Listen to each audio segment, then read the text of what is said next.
Ahoy, mateys, and good day wherever you may be joining us from. Welcome to another edition of the Digital Download, which is the longest running weekly business talk show on LinkedIn Live. Oh, I've missed globally syndicated on the IPGN radio network. Today, we're navigating the waters of uncharted leadership and setting a course to discover a pirate's guide to strategic leadership. Okay, I think that's enough piratey talk for today. Keep it going. If I could. We have a special guest today, Dr. Don Thomas, to help us with our discussion. With a bachelor's in engineering, a master's in education, and a doctorate in strategic leadership, where he focused on generational communication, and his dissertation was about communication in a multi-generational remote team. A real Renaissance man. But before we bring Don on, let's go around the set and introduce everyone. While we're doing that, why don't you in the audience reach out to a friend, ping them, and have them join us? We strive to make the digital download an interactive experience, so audience participation is highly encouraged.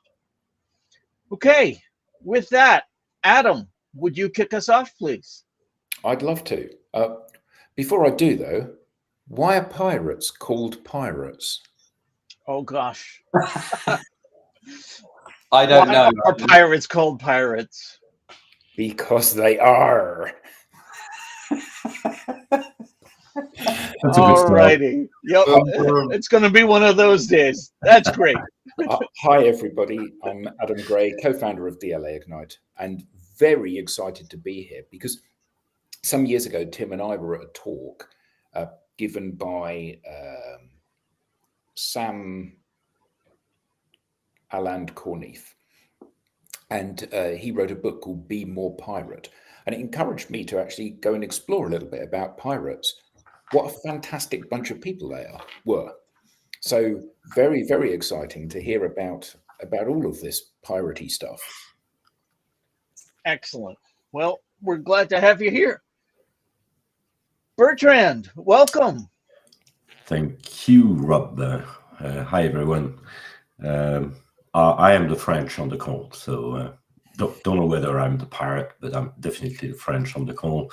I'm running a company called Odysseus & Co., and we specialize here in Europe on social selling. Excellent. Glad to have you here. Thank you. Captain Blackbeard.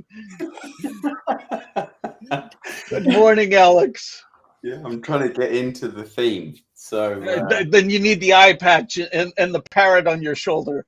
Yeah. Okay. So hello, everybody. Thank you, Adam, for kicking us off with a dad joke. I've got another one for you. So why can't the pirates fire their weapons on Saturdays? I don't know. Why can't the pirates fire their weapons on Saturdays? They only can on Sundays. They only can on Sundays. Yeah. All right. Okay. All right. Thank you for that, Captain Blackbeard. Yeah, good point. Before you introduce yourself, Andrew Slessor says, good morning, good afternoon, everyone. Hello, Andrew. Hi, Andrew. He follows that up with, Alex should not be Captain Grayish Beard. Should that not be Captain Grayish Beard? Yeah. Thanks. Shots Andrew. fired. Alex, please introduce yourself. Yeah, so I'm the bearded sales guy, Alex Abbott, the founder of Sapiro, otherwise known as the bearded sales guy, or the or Captain Grayish Beard now.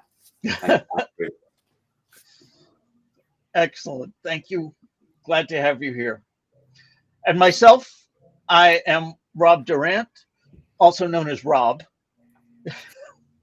I am the founder of Flywheel Results, a proud DLA Ignite partner. All right.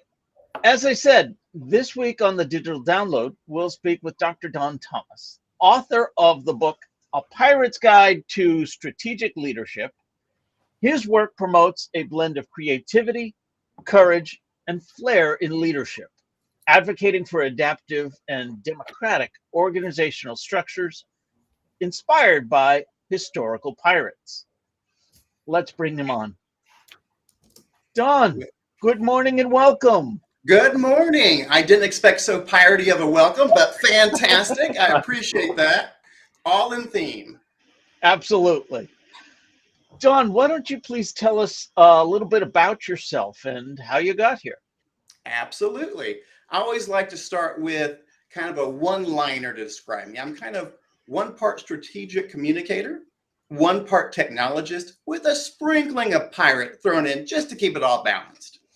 So I've actually been in the technical realm for about 35 years. I'm the guy that remembers things that nobody else remembers. Punch cards, assembly language, well, things that people are scared of nowadays. So with that, I actually began the idea and a journey that I liked the idea of the old school Renaissance man. It sounded really cool when I was in high school and college. You know, a little bit of art, a little bit of science, you know, kind of be the life of the party per se. So that's where the background in education and engineering and strategic leadership. Now, as I went through that, I think my background is I fell in love with pirates. I was a pirate from, a young person on up, and there's a lot of reasons for that. And I can dive into that as we go further too. But from my perspective, I do a lot of writing and speaking because I truly feel that we've taken this whole generation, what we call the golden age of piracy, 1600s, 1700s, who had fantastic ideas in business, not so much about killing competition, but that's a different story, but more about how we can learn from them. So, that's something I would love to talk about and take your take on it as well. Excellent. Thank you very much. Tim is joining us. Sorry, I'm late. Tim, welcome. No worries. You'll have to Would walk you the take plank now, Tim. Yeah. Tim, would you take a moment to introduce yourself, please? Yes. Sorry, I'm late. I'm the CEO and co-founder of DLA Ignite. Excellent. Thank you very much. I won't take up any more time. I'll sit back and be quiet. No worries at all. So, Don, let's jump right into it. I want to start with a foundational question. Go for it. What does a pirate know about strategic leadership? Ooh, excellent question. I think many times we look at pirates as maybe a little too cutthroat, maybe a little bit too dubious in morals, but they actually know quite a bit when you do the research. From a strategic perspective, I think pirates had it right. If you think about it, 1600s, 1700s, people were generally not happy. They were hungry. They were locked down in certain positions they didn't want to do, and they felt helpless. So many of these individuals started pirating. So although, like I said, killing people didn't work as well, although cutthroat in today's modern time doesn't quite translate the same way. But when we look at it, they had a few things right that we kind of forgot about for hundreds of years. First of all, they were adaptive in leadership strategically. They had to be able to have strategies based upon weather conditions, the strength of the enemy, opportunities of what to plunder, where to plunder, as well as they were very democratic. I was very interested in this type of research. We always see, movies and such, captain is the leader and will kick you off the ship, walk the plank. Not really historically. Historically, contrary to popular belief, pirate crews elected democratically most of their captains. And they actually had the ability to remove them as well. So it's a very democratic organization. If you were a bad leader, we'll go to the next leader. So that really made leaders, being captains, be more strategic in nature. They had to be fair in compensation. You didn't just get on a ship because you wanted to eat bad food. You wanted to have plunder. Same thing while we joined certain things. Talk to people that started Google. They're the same way. They wanted to plunder the internet, and they did quite a good job at it. They're also great at branding. Oh my goodness. We talk about branding today. They did it hundreds of years ago. Think of the Jolly Roger. The different flags. They had images of fearlessness and different ruthlessness. And they're often flying these to give that feeling from a strategic perspective, we are the best of what we do. I mean, you've got those kind of strategies. They are very resilient. They did risk management, believe it or not. That sounds like a new topic, risk management, but no, they've been doing risk management for hundreds of years. You know, they were, what's the best way to navigate through storms and battles and uncertainties? We risked, we had analyzed. They did this all on the fly without a single computer. So I think the last thing I'll say about that is that they were very innovative. They were also global networkers. Just because you wanted something didn't mean you could get it. You had to network with different people, different organizations. I want to plunder the ship. I want to grab this. They had all the characteristics that eventually led me to call myself a pirate entrepreneur. And so I adopted a lot of that and put that into a strategic perspective of how can we do better as leaders, taking some of these old time concepts that really aren't that old. Wow. So let's dig into that a little bit. You bet. What can we learn from a pirate regarding strategic planning? What did they do that we could maybe do better? So, and that actually asks a question right before that. There's actually two types of global leadership when you think about it. You have operational leadership, the day-to-day, how do we get things done? You know, how do we make products? Then we have strategic leadership.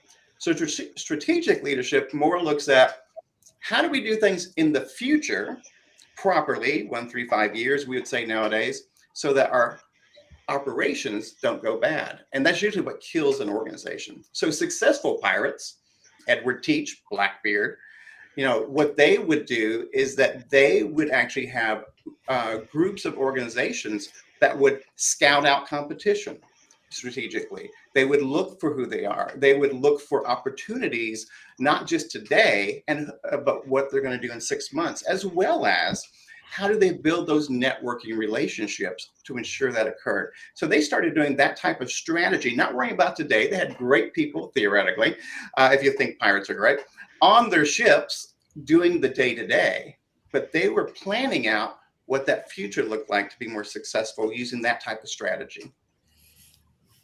All right.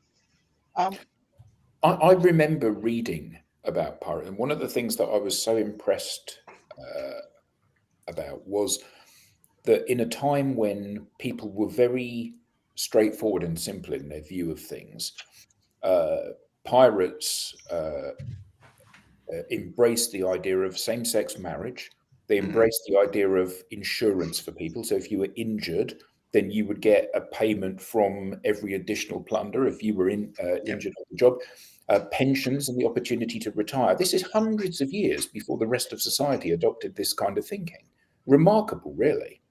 Correct. I mean, and that's the challenge. We had this, like I said, there were some flaws. You know, we're looking a few hundred years back, and that's fine. We get better as we go forward.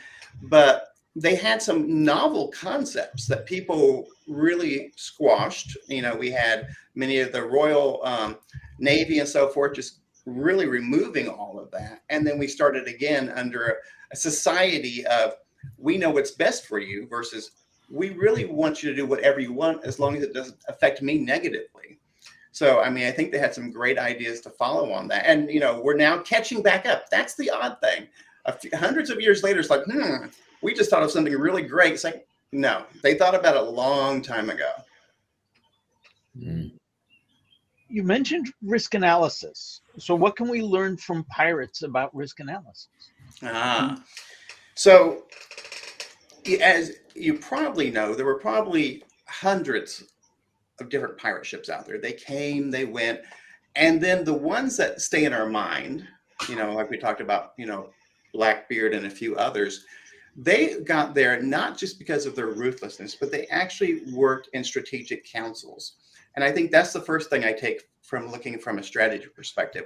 We're not an island, believe it or not, with the pirate pun or not.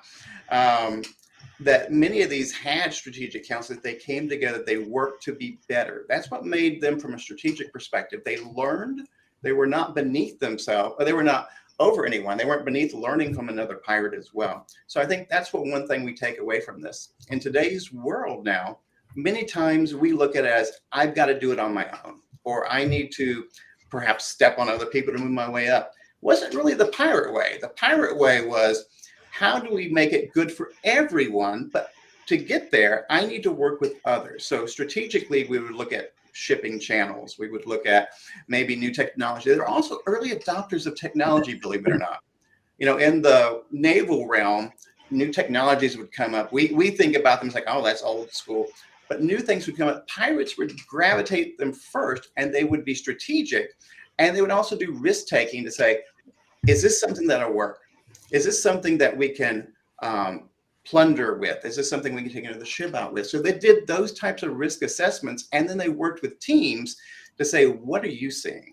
So I think that's the takeaway from that, is successful pirates always worked with other pirates, that no pirate was an island, no ship was an island. And that's what we should really embrace in our world today. Listening to you talk there, Don, it's amazing. I'd never really seen pirates through this lens, this actually very positive lens that we can learn a lot from. There's so many negative connotations attached to the word pirate. So how much of your time do you spend convincing others that it's a positive? At first, probably 50% of the time, because we do have some great movies, some of the Pirates of the Caribbean movies that make pirates a little less than realistic. But then we have, historically, people have misspoke about pirates. And don't get me wrong, they were morally dubious, shall we say, most of the time. But every generation is. We look at, I'm a Gen Xer. I look at, Gen Z, and they think, what in the world is this guy thinking? We are grown, and we've become part of the society we work with. And so that's the first part, is explain. I always start out kind of funny, working with that and just explaining that they were the first entrepreneurs that I can historically document that went out there, took the risk, were successful. But then again, like most entrepreneurs, either you succeed or you're shot down or bought out, So nowadays, I probably spend 10%, 15% of the time trying to convince people that pirates, it's like, take 5 minutes, let's talk about them for a minute as a historical group. I think it's kind of funny. I'll just add this little axiom in. I always tell people, especially if they're drinking somewhere, it's like, well, you do realize pirates made sure that what you're drinking is accurate, right? They proofed it. The proof concept comes from pirates. The reason, because they got tired of drinking watered down whiskey and brandy, which, by the way, were the primary spirits of pirates until the 1700s and became rum. But what they did was they added gunpowder into a mix of rum. And if it still ignited, it was proof that it was at least 57% alcohol. And so that's where that term proof comes from historically. And so we can thank pirates for having good drinks. Strong drinks, at least. Yes. So I'm glad you brought up Gen X and Gen Z, because I know that you are, a lot more than just pirate lore. What can you tell us about multi-generational communication? Oh, my favorite, and what most people want to talk about, because it's so mysterious to some, but so critical. So nowadays, it's very interesting the time we live in. We actually have 5 different generations working in the business space right now, from our traditionalists down to Gen Z. Gen Alpha is coming soon. And how we identify our generations really helps us do business better. Because what we do is we put them in categories, not based upon, it's 2 decades or whatever. It's based upon the idea of what influenced who they are. So if you look at me, I'm a Gen Xer. That means I was born between 1965 and 1976 or so. My generation is based upon the idea of what happened around us. We saw the Berlin Wall fall. We saw, the Gulf War. We are independent. We were the first generation to have the largest divorce rate from our parents, mainly because we were latchkey kids. Both of our parents were working, so we had to take care of ourselves, build independence into what we did, as well as, if you think about it, we are the generation that have 1 foot on each side of technology. I remember a corded phone. Not everyone does, but I also remember a cell phone as big as my arm.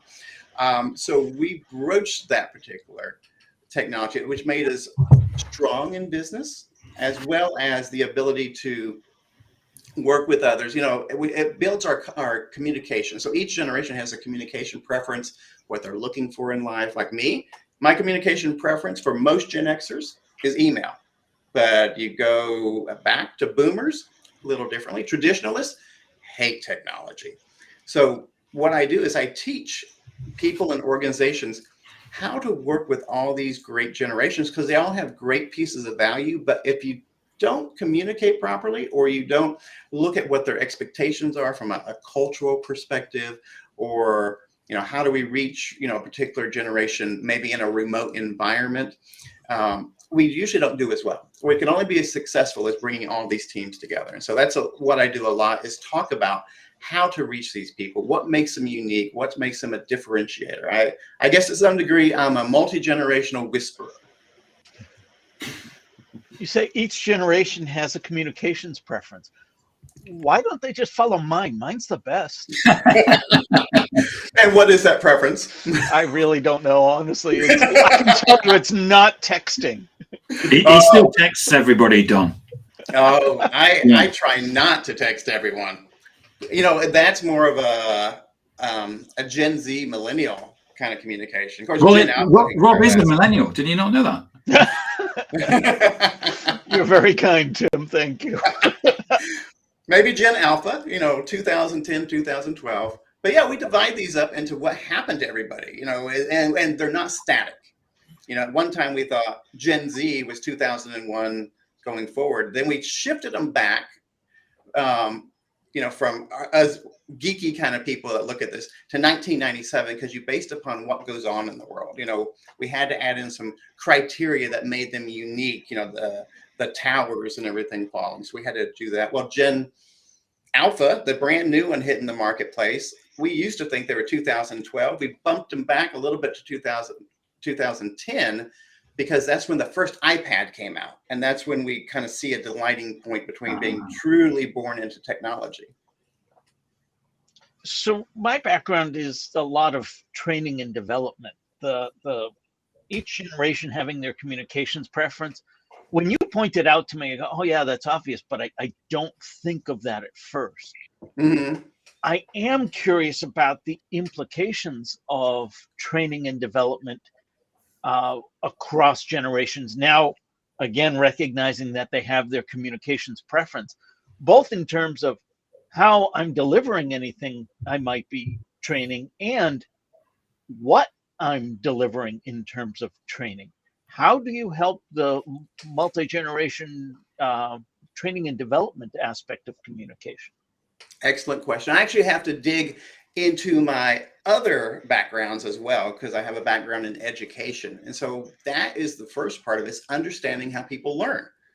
Most people don't realize that everybody learns at a different style. Most people, 90% of all people start out as visual learners. As guys and gals, we're young, we're toddlers, we visually learn. Young ladies generally start changing, toward teenage years, more they might be more, instead of visual, they might be more tactile. That's why we see people go into different sports. They become more auditory learners. And that's the first thing I always tell people, is really understand your audience if you can. And many of that would just based upon generations. And after that, I usually look at a group, and it's one of those, you scan the room in business to see who's around. And so it's always important, and I keep a checklist handy, and I always give it out to people, that here's what to look for. Don't just look at age. Age means a lot, but culture, you have to look at. You have on maybe here on the vertical side, you've got kind of a generational cohort. Across here, you have a cultural designation, and you can find out really quick on their learning style. So if I have a bunch of guys, we're in our 30s, I'm probably not going to do a lot of PowerPoint slides, just because that's not what they're going to be learning from. They're going to learn a different way. I'm a tactile learner, so I like to do things with my hands. And, I'll do exercises with people to help them understand how they learn best. And then I take that information and apply it to the cohorts as well, knowing where they're coming from. And a lot of it's just missing guess, kind of hunt and peck, missing guess sometimes. So we joke about the younger generation not wanting to use the phone. And while it's easy to joke about, what do they have to teach us about communication? What I love about our Gen Zs and some millennials, it frustrated me at first because I'm an email kind of guy. I believe I should be able to write a 3-page email and get my entire point across. But what they have taught me, even through myself, is that communications really is about being effective and efficient. And so I have 2 daughters who are Gen Z. One's on the cusp of Gen Z and one's kind of in the middle of Gen Z. And what I've learned from them is that they love to text and they love emoticons. So I've had to learn how to take, 10 lines of information and put it into one symbol. And I think that's what they teach us, is that we can be effective and efficient as long as we have the codex to be able to translate what that means. And there are a lot of people that go kicking and screaming saying, I refuse to do that. But the reality is that's where we're going. And so suck it up and learn that new language. Sort of like hieroglyphics. Yep. You have to have that Rosetta Stone to translate it there. It's like, what does the crying smiley face mean? I don't know. Maybe that's your next book. What Egyptians can teach us about communications. One of the things done that come to my mind right now is so you talked about earlier about different types of leadership and the short term and more the midterm.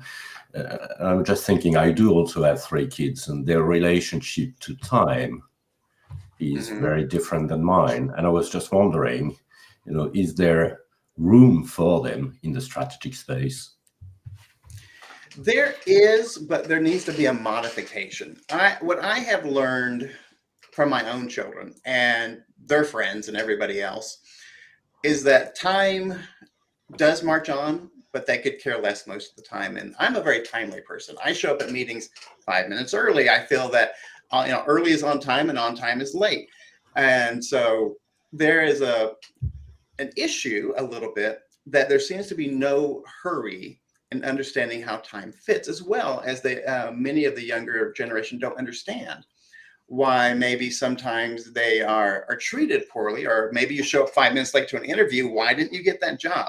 So they're more about the experience than the actual function of it. And what we learned from that is that we need to be able to live in that moment without being so rigid, but we also have to come back to where we are, and there are rules of society we have to fall within. And I think I try to teach that to my children and other children, that I understand. It's like my youngest daughter. She absolutely, for any gift, or she wants an experience. She doesn't want something. She wants an experience. We want to go somewhere. We want to do something. I can agree with that 100%. And that really goes across a lot of the younger generations. But it's the understanding of that has to fit into the rest of the world. And I think that's from a strategy perspective. When I work with large groups of younger, maybe early 20s, conceptually, they're always on their phone.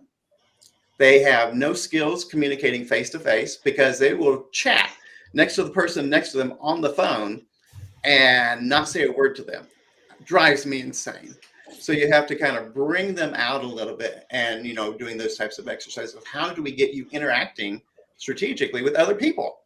And, that's really where their challenge is right now. So that's kind of how I look at that. When we first met, you said to me, I truly believe communication is where projects either die or they're successful. Right. How can I make sure my project is successful?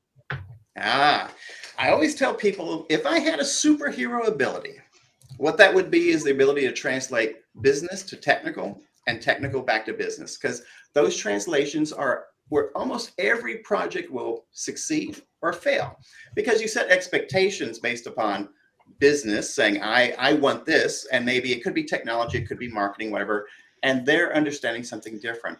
So to be successful, you have to be sure you're using the same communication methodology.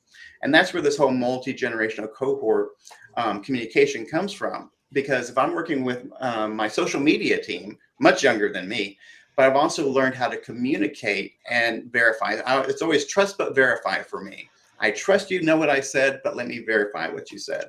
And I don't mean to interrupt, but Yeah. isn't that a very Gen X statement? Yeah, it is. Proud to be a Gen Xer. There you go.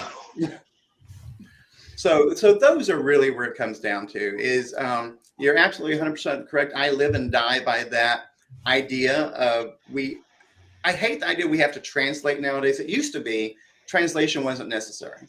But today there's a need to have that codex, that Rosetta Stone in the middle to ensure it. And I think people that don't do that don't re-verify, are the ones that usually end up failing. I work a lot in technology, which happens all the time. Business wants X, and you write all the specifics down and so forth. Technology says, I know what that means. It's like, do you really know what that means? And so it takes that intermediary person many times to come in the middle and look, let's make sure we all believe the same thing. And that leads to a lot of success usually. You brought up social media, and we've got 5 generations in the workplace. Does that mean we also have 5 generations on social media platforms? Not 5. I can tell you now, the traditionalists, our oldest generation, most of them, well, I may have lied. A lot of them may be on Facebook occasionally, grandchildren and so forth, but they're not really active social media people. It's really from, I think, maybe about 3, well, if we count Gen Alpha, 4 generations, because they're the 6th one popping up there, are on there. And I believe, I'll be honest with you, I'll get on Twitter and I'll have my standard, cohorts there. I was like, I understand what you're saying. And then I'll get, feeds in. It's like, what the heck are you saying? So I do think that we have somehow invisibly made a different channel, not that we've defined it as a channel, for certain generational groups. And it is a challenge because I do know that, for many people, social media is the Bible for everything that's true. I talk to my children. But many times is how do we do that translation? And I'm still struggling with that, to be honest with you. I'm not perfect at it. I do see multiple issues there that I'm trying to figure out how to resolve. So you brought that to exactly where I was hoping to go. We've got, we'll call it 4 generations on social media. It would seem we're using the same platform. We'd understand each other perfectly well. Right. But that's not the reality of it. So how do we fix that? That's an excellent question. And I don't know that we can fix it quickly because it's not a platform issue, as you said. We can create 12 more platforms and we're going to have 4 different variations to those platforms. Something needs to change from a society perspective when we're talking about these cohorts, and we need to have a common language. We just don't have that common language yet. And I think that's well worth the effort to determine where some commonality can fall in. I mean, I kind of see it as a Venn diagram that we have all these different groups out there, but we need to have some commonality in the center. And that doesn't exist, or at least the Venn overlap is very small. The key is to expand that. And I don't have a great answer to that yet, but next time we talk, I will. All right. Sounds good. How would the pirates manage that, you think? Social media. Well, the great thing is that everybody was democratic on a ship. So the person scrubbing the deck has as much of a vote on how things work as the captain did. And many times it was rule of majority. If we were going to do something, it would be the majority rules, and the people that weren't part of the majority understood that. And to some degree, I feel that maybe even how social media needs to be, majority rule, this is where we are, and we're all happy with it. We can have some outliers and maybe edge cases, but really it's the majority of how it's going to work. That how it historically works on a pirate ship. And at the same time, if you're just a pain, you might get kicked over and walk the plank as well, because you weren't someone we wanted to keep employing. So when you talk about multi-generational communications, what are some tips that you give for those in the workplace? And the follow-on question, would those map over to social media platforms? So great question. So from the business perspective, when I talk to leaders that are pulling out their hair, not understanding why, because we have such a weird, in my opinion, business life ever since COVID, with the sheer amount of remote work and some on site, some not on site. You travel sometimes. I used to travel 80% of the time before COVID, and now it's down to almost nothing. And it used to be that we all got to see each other. And I'm a big believer that when we see each other, we work much better when we are physically in the presence of others. But that's hard. So when I talk to leaders, I talk about finding out understanding generically what cohort they're in. And not that that's going to answer everything, but that gives you a starting point. If I'm working with a millennial, it's good to know. After that, we start looking at and asking them and talking to them of saying, what is important to you? Because culturally, I can tell you, let's go to the millennials. Culturally, they have a feeling that they would like to be doing a greater purpose. So that greater purpose doesn't mean making money. They're really less money motivated. Gen Z are even worse than that. But they want to know that they're doing something socially responsible. So when you start putting those pieces together, you're able to work with them and say, what is the value proposition of you working here? What is it that's going to make you, I'm going to use the air quotes here, happy to work here, and that I can make you more successful? It's really that type of attitude that begins the journey for that. Because many times it is like pulling teeth to get Gen Z on a call that's not on your cell phone. Zoom calls or anything are out of the choice most of the time. They're somewhere else. So you have to understand that aspect of what culturally they're looking for, what motivates them. Usually not money. Money works. But for them, not so much. So it's doing that. Like I said, I usually give out a blueprint that says, here are all the generations that we have here. Here is historically what they like and what they don't like. That's just as important.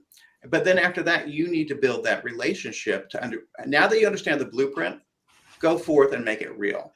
And so that's been very successful working with leaders and walking them through those step-by-step processes. How much of the work that you do, Don, is about creating that narrative with leaders for their organization versus giving the organization the freedom to communicate in their own style? Most of the times when people reach out, it's because communicating in their own style has, in their opinion, failed. I always do a risk assessment as to where they are in that communication stream just by talking with people and so forth. But I think, and almost every, I'm going to say a secret. I'm not always a big HR person because it used to mean something different for me. But every HR person, everyone that's in those types of resources, truly is looking for the information of how do we reach these people, and they're looking for those blueprints. It's the implementation I find to be challenging many times. To me, it's second nature. Like all of you and what you do, it's second nature. But most of the time is getting people to understand why, why do people behave this way? Can you see the outcomes of this versus how do I implement? Implementation is usually pretty easy with the right people. So the challenge is I spend probably more time than I anticipate explaining why people are different. Because, in the traditional business world, everybody's the same. We have leadership, we have hierarchy, we have HR to keep everybody in line. Boom, we should be successful. And it doesn't work that way. No, I've had experience within an organization where the narrative, the vision, the way we communicate with each other, the words that we use, the acronyms, there was this familiarity about the whole thing across different teams. Mm-hmm. And it felt like we were all kind of working together, going in the same direction, incredibly successful. And for me, that was a great experience. Absolutely. Other companies, there doesn't seem to be the order or the framework, and it's more difficult. It seems more difficult. Feels like you're wading through treacle in some cases. Absolutely. I mean, your original description is the perfect company. I would love to work for a company like that, where we're all going the same direction. We're all sailing the ship the same way. But what inevitably happens a lot nowadays, because, you know, companies come and go. We've got so many changes. You know, business is not the same as it was even 5 years ago, 3 years ago. Think of AI and everything, and everybody looking for shiny objects to look important and so forth. I think that's the challenge, is that everyone on a surface level knows we need to look a certain way. But when it gets down to the meat of it, we're all going different directions. You're rowing to the right and I'm rowing to the left because I think the left is much better than the right, but I'm not going to tell you that.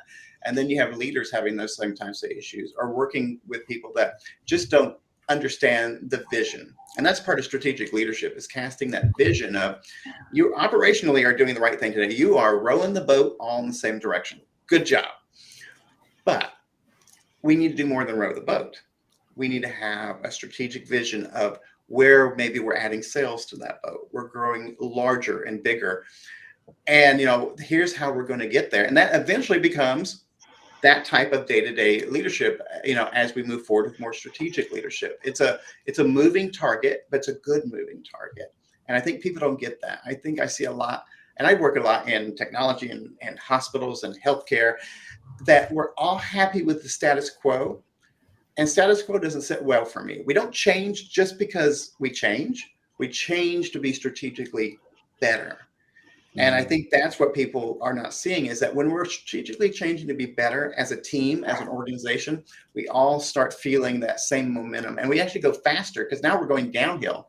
We get the momentum behind us versus trying to row uphill or backwards from each other.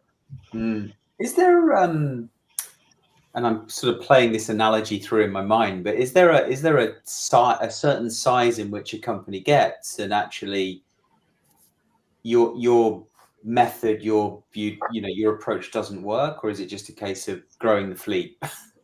Yeah, it's really growing the fleet as into multiple, think of it almost as pods within a company. Usually most of the organizations I work with are, you know, Fortune 1000 and smaller. It gets harder as you go up in size, because then you think of it as an armada. So if you're a single captain on a ship, you know what you're doing, you're going the right direction, plundering the right people, hopefully not killing too many. But as you get bigger, you say, I want another ship, and then another. And that's how companies grow. They make an armada in the same direction. And it's hard sometimes without a single voice or the connectivity between the ships, you know, being the business units at that time, of how do we maintain that common flow. So it gets harder as you get bigger. It's not impossible. You almost have to have people dedicated to that time. And it's not, and I hear the word dedicated in my own head. And people sometimes are like, oh, well, let's just make it fluff. Let's make it happy. Let's have, you know, game night. I don't know, whatever it might be. And that's not what it is. It's understanding why the people are working for you to make you successful. And because really, without the individuals, no success. You might as well sink your ship now. Where do we start? I mean, we want the easy button. We want the magic words. Oh, where do we start? I think it's always identifying that there could be an issue. So unless you're an entrepreneur or a solopreneur, you know, 1, 2, 3 people, you probably don't need to worry as much about it, because you're captain of your own little dinghy and you're going the direction you're going. But as you get bigger, I think there's a head knowledge that has to be accepted. I talk to a lot of companies. They're like, we're perfect. We've got everything great. But then you talk to the employees, they're like, not so much. Maybe I'm not so happy. And I think it's identifying the fact that we probably have a problem. And if we investigate it and there's not, good for us, but there's probably something. We're not talking to the generations correctly. We're not giving them proper motivation. So I always start by saying, identifying there's a problem. Next, look for where those problems are. I mean, I always like open and honest communication, but that's so rare nowadays. We all feel like we don't want to hurt anybody's feelings, and all the good things. And maybe it's too much of a pirate in me. It's like I'd rather have you pull out a sword and attack me versus pull a knife in my back. So it's always being open and honest in that regard of working with the teams. I always start out in a small group too. So it may be in your organization. It's like, we got so many hot spots. There's no way we can do this. Why don't we just take a look at technology? Let's look at your technology team. How can we help them do better? And then put items in place to do it. I have a lot of frameworks and metaphors and such, depends on the organization. But, that's just surface level stuff. It's having people envelop and understand it too. And it usually, good, bad, or indifferent, takes a couple of workshops and working with people. So I say, identify that you're probably doing something wrong, accept it, move on with life. 2, find out what that wrong is, and then work to get that better in that communication style. It's too hard to do the entire organization at once unless you're an organization of 50. But I do think that you can start from an inward kind of movement to go forward. That's usually where I start. Do organizations respond well to the pirate metaphor? because I think it's Steve Jobs. What did he say? I'd rather be a pirate than a whatever he said. He would rather be a pirate. Exactly. And all of us kind of feel that we are. Not all of us feel that we are. Many of us feel that we want to be that pirate. We want to be charting our own course. We want to be the little, the David versus the Goliaths in the marketplace, that we want to go out and do our own thing.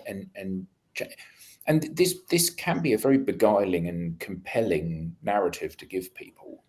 But do they, and I'm thinking here about the life of Brian and one of the do they kind of do they get into this idea of piracy and go, yeah, this is fantastic, and then go, what the hell am I doing? I'm an accountant. Hey, we need pirate accountants. But no, I think you're right on the money there. I think conceptually there's a romantic feel with the idea of pirates. We built it through our culture. We have movies about them. We have spoofs about them. We write books about them. And I think at first people are like, I love the idea. It's, it fills a gap maybe. And the gap is, I want to be an entrepreneur, but I don't know how to do it. So it fills that gap. But when you go to a business level, usually C-level love the idea of everyone doing better things. That's just what they do. And, they're so busy. They're like, yeah, we love to do that. It's when you get down to the individual groups where I see a lot of resistance to change. Would be more like your HR, your culture type of individuals. And there's a challenge in saying, it goes back to the original thing. Is there a challenge to say that maybe we haven't done everything right? Doesn't mean it's bad. Not at all. We can't all be 100% perfect. And I'm nowhere near 100% perfect. I'd go toward the other end of the scale.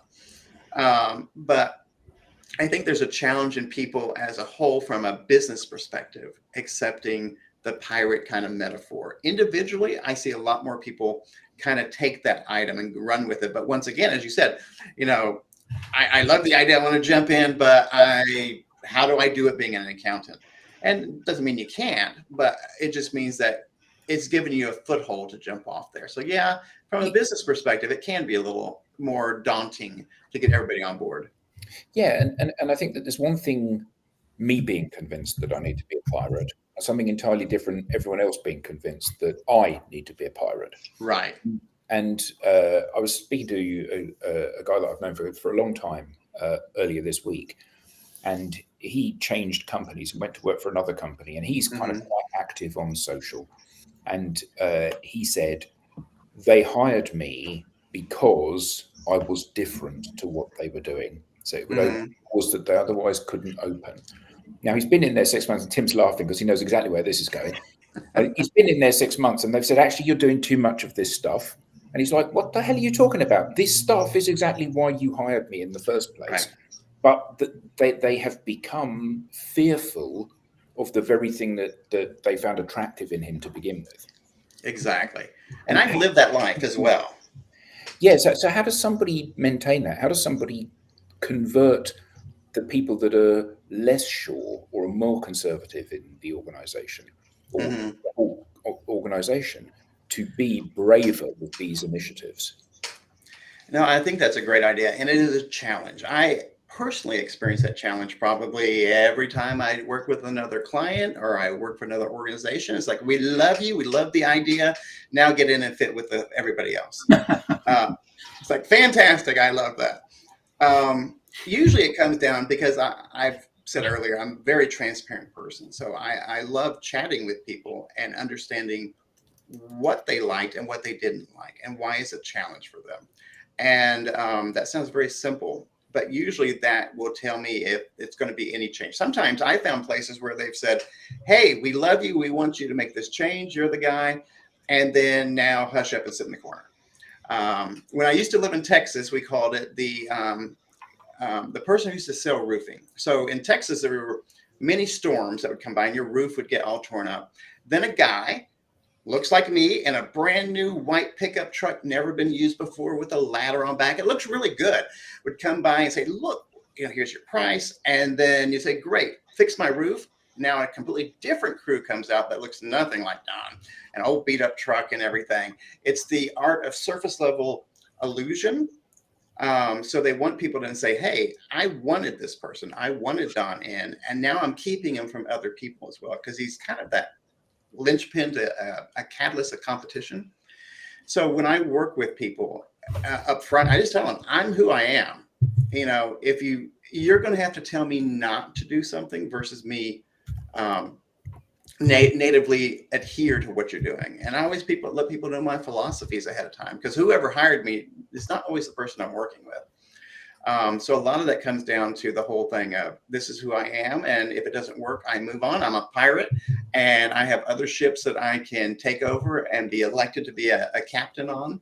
But it is difficult. I'll admit that, because I struggle with that daily as well.